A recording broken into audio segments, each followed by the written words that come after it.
Tabitha, as we're getting closer to the end here, I'm curious for those that are, let's say we have a listener that's just starting their healing from trauma. What are some of the things that you would suggest for them kind of out the gate to start with? Sexually? Kindness toward yourself. So are you asking her focusing on sexuality there, Dan? Yes, correct. Okay. I would say kindness toward self. Like that's the first place to start. This is So hard, what are right? 3 things that they could do to embrace kindness to themselves? Hmm. That's a tricky thing for every survivor, right? Every struggler, because the thing that you do the best is abuse yourself. Frankly, we're real good at that as survivors. Um, but the first thing is to know that you need to, and to wrestle with the fact that you might not believe that you need to. This is especially for faith-based folks, depending on how you grew up and the, type of doctrine and theology that you have had, that can be really difficult.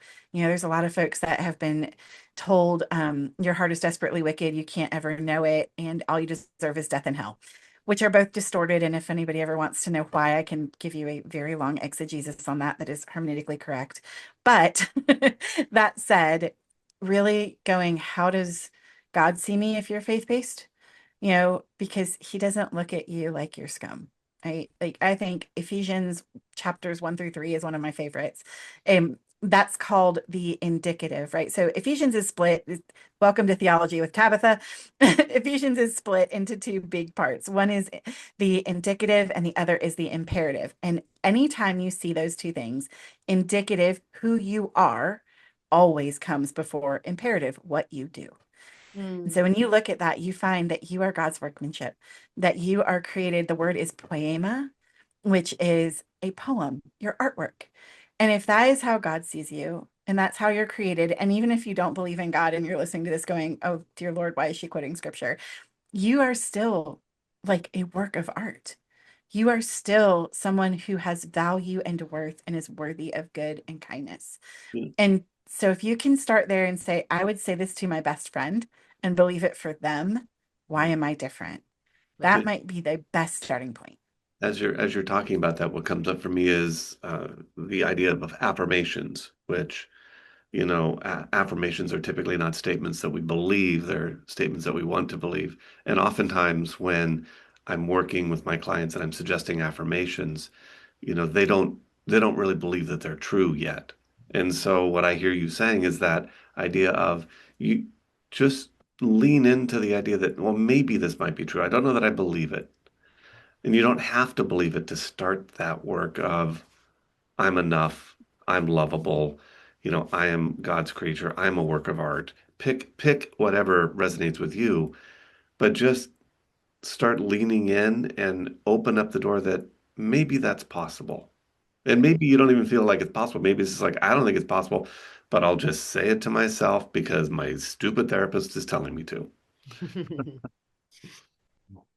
I've had clients have that for sure. They're like, I did it because you told me to, and it was helpful. And I'm like, yay, thank you for that. Thank you for trusting me to try it.